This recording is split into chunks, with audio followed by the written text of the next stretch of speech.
Hey guys, welcome to Shino's Arsenal. We're going to be going over the most recent Arsenal news and transfer news, so make sure you guys like this video and subscribe to the channel. Remember, there are chapters in the description box. If there's something specific you want to see, you can just fast forward there, but why not stick around for the entire show? Arsenal are close to agreeing a fee with West Ham for Declan Rice. This report from Jason Steinberg has come just a day after Fabrizio Romano said there were positive talks over the weekend. The Hammers will receive a fee worth more than £100 million should certain add-ons be met.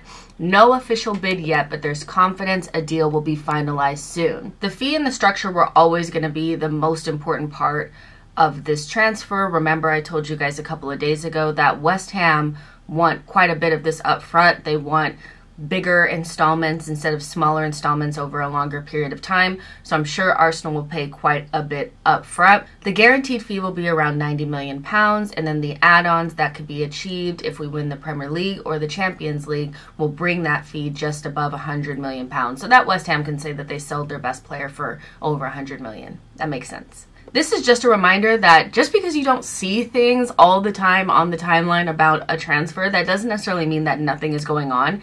Edu has been getting cooked for absolutely nothing because he went on a trip and people decided that, oh, I don't see him in an office, so he must not be working. He has his phone. He was getting cooked despite all the contract renewals. And now that there's developments on the Rice deal, people should feel really, really silly now.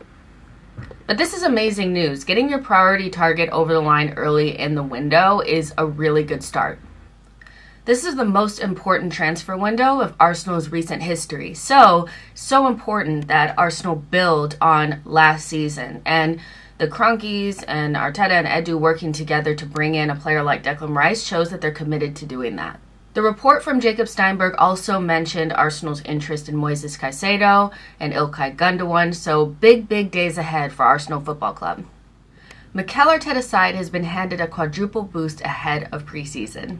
A huge boost for Arsenal as Martinelli, Zinchenko, Elneny, and Tomiyasu are all set to join the squad for preseason. All four players missed the end of the season as Arsenal fell at the final hurdle. The name that really stands out to me is Tomiyasu because his injury was fatal, really.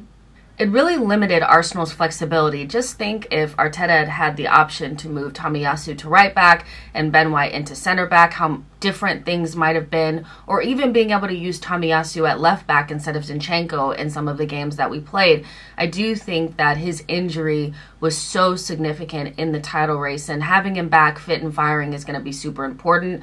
Personally, I really love Tomiyasu, and I think he has a really important part to play. I still think Tomiyasu has a really important part to play in this team. He's such a useful option, a very good 1v1 defender. He has pace, he's strong, he's good in the air, and he's technically good on both sides. So we really need him fit and firing and ready to go for next season. Is Reiss Nelson about to make a U-turn? AC Milan are trying to sign Reiss Nelson as the player's contract expires in a few weeks. Arsenal are working to extend the player, and AC Milan will try to sign him until the end. This is coming. Now, this news is really surprising because we all know that there's an agreement between Reiss Nelson and Arsenal to stay at the club, but until it's signed, sealed, and delivered, AC Milan are going to continue to push.